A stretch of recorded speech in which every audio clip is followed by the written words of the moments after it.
Every year, June is celebrated as Pride Month. What started as a movement to remember the activism, history, and resilience of the LGBTQ community has now unfortunately become just another opportunity for brands to profit from. Brands are creating Pride themed marketing campaigns, they're releasing limited edition rainbow merch, in fact, they're even sponsoring Pride parades around the world. Pride parades have been commoditized to such an extent that people now feel that the message behind the celebration is getting lost behind the involvement of big corporations. But before we talk about the commercialization of Pride for profit, let's find out how the march started in the first place and how did the march turn into an international celebration. This is Siddhant, and welcome to Let's Do Shots.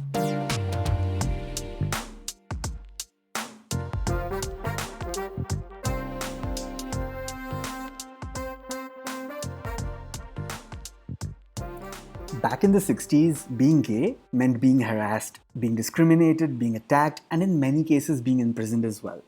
In cities like New York, gay bars were safe places for people with diverse sexual orientations and gender identities. These were the only places where queer people could hang out while being themselves and feel safe. One such bar in downtown Manhattan was Stonewall Inn, and it became a focal point in the gay rights movement. This bar, like many other bars, was constantly raided by the police. They repeatedly arrested both customers and employees and made it difficult for the bar to operate. On June 28, 1969, a little after midnight, Stonewall was raided by the police yet again. Customers were roughed up, handcuffed, and arrested. But this was the last straw. They were fed up of being harassed and they decided to fight back against the unjust law enforcement officials. The chain of events eventually led to riots, and the cops were cornered into the bar, which was eventually set on fire. People showed up in hundreds outside the Stonewall Inn, and the riots lasted an entire week. While the cops made it out alive, safe and sound, this major event is now considered as the beginning of the modern gay rights movement. 1 year later, the first march took place in New York to commemorate the anniversary of the riots. Unlike the modern day parades, there was no music, no dancing, no costumes. It was not a parade but a sign of resistance. People were actually taking a risk by going out and marching that day. The main goal of the march was visibility for a community that had been pushed to the margins. To be out and proud was a revolutionary act. After that, people began gathering on the streets every year. They protested against the growing discrimination and fought for the rights of the LGBTQ community. A new tradition was born. While the Pride parades today may look like a huge party, it is rooted in serious activism. More than 50 years after the Stonewall riots, the movement has spread globally, and about 1,500 Pride events take place across the globe in June each year. And if an event has the attention of consumers across the globe, guess who quietly creeps in? Greedy corporations. Brands have been pouring in millions of dollars into pride related initiatives each year to position themselves as allies to the community and win over the LGBTQ consumers. This money is used to manage the entire event, like permit costs, contractors, entertainers, staff, the list is endless. There's intense competition among companies to sponsor these parades, given the visibility it brings them. Companies like Apple, Facebook, Uber, Airbnb, and countless others have all sponsored Pride marches in the past. While widespread awareness and funding is great, Pride Month is unfortunately becoming increasingly commercialized, and the participation of these companies seem less about inclusivity and more about a marketing opportunity. You will see blatant in your face sponsored banners in Pride marches. You will see rainbow colored brand logos on social media. You will see Pride themed brand merchandise. It has become a heavily branded affair where pride and profits are now mixed. It has just become normal for brands to profit off a community that has since long endured discrimination and harassment. Here's where the problem lies. Many companies that sponsor Pride or have Pride campaigns have discrimination issues against the LGBTQ community in their own offices. In many cases, they even have a history of an anti LGBT stance.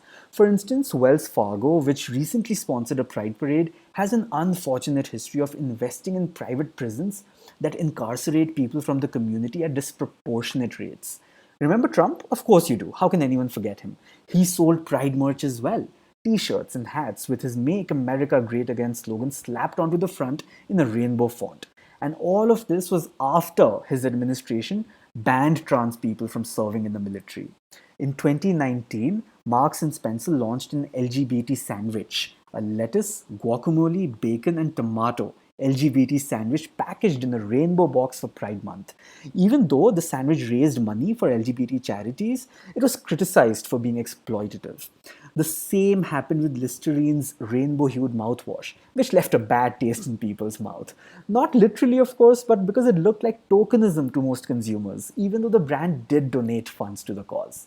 I know what you're thinking. If the proceeds are being donated to the cause, isn't that a good thing? Yes, it is. But the amount of money that is eventually donated is nothing compared to the giant corpus of wealth that these multi corporations have. For many corporations, it is just about a marketing opportunity. In fact, they often spend more on marketing these products than they donate. More importantly, these gimmicks downplay the importance the rainbow flag can hold for some people, which is why it's important for brands to understand the importance of pride and its significance today before they launch that campaign earmarked for June in their calendars. And don't get me wrong, there are brands who have genuinely showed up as allies. When Australia didn't legalize same sex marriage, ice cream brand Ben and Jerry's took a stand by refusing to sell double scoop ice creams with the same two flavors. If two people of the same gender can't marry each other, nope, you can't have two scoops of the same flavor either. And the stance was appreciated by many. In another instance, when organizers of a straight pride parade in Boston took to Twitter to invite Axe body spray to participate in the parade, remember, it's a straight pride parade. The brand replied saying, "We'll be at the parade that matters, and this one is not it." This was another example of how brands can show that they truly care about the community by standing up for them on social media.